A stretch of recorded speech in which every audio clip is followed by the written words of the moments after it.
Let's take a quick look at the Weebly user interface, and then we're going to dive into specific areas and build our actual website. So when you first log into Weebly and click on the edit button to edit your particular website, you're going to come to this screen or something pretty similar. Sometimes they do updates, so you might see something a little bit different depending on how old this video is when you watch it.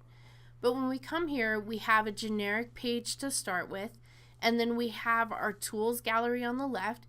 This is where we can click each one of the tools that we want to add to our page and drag it, drop it, and then start editing it. We also have this menu bar up here so we can go to different areas of our website, and then we kind of have some management tools up here. So let's start with these.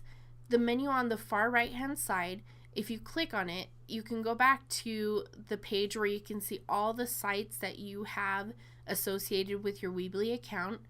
You can see your site statistics. Again, this is going to tell you how many people have been to your website in the last day, month, year, whatever, how long they stay on there, what page they go to, etc. So that's really good information for you to have so that you can make more changes to your site or see what areas they find the most helpful. So it's good to always look at your site statistics and make some conclusions based on those stats.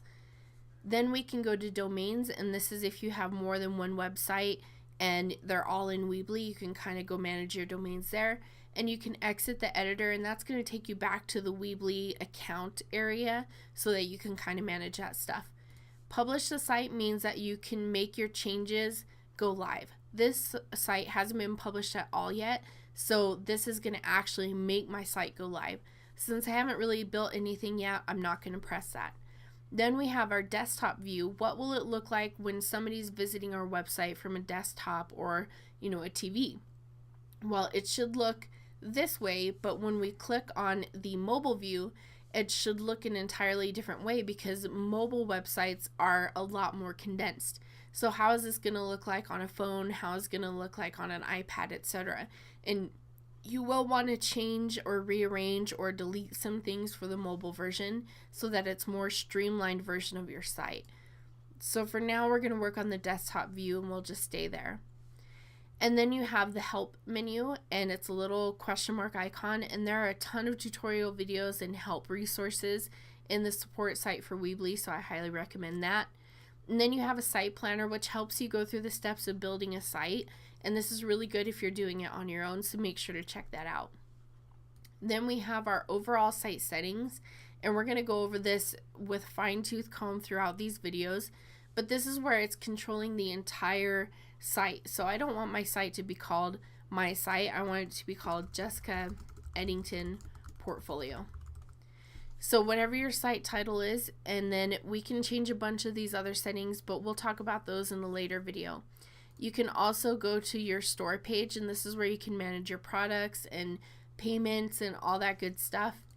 Pages where you can add a bunch more pages to your site. So obviously your site might have more than one page, and this is where you manage those pages, decide what they look like, can they be seen by the public or are they private, and what kind of advanced settings do they have. This is where your navigation is built. So if we go to design, this is where you can choose your theme, and Weebly is really great about letting you change your theme, and it'll adapt your content for that new theme. So you can try out a bunch of different themes here. You can change out different scheme colors, so it doesn't look like anything happened here, but the more elements I add, you would see some different colors.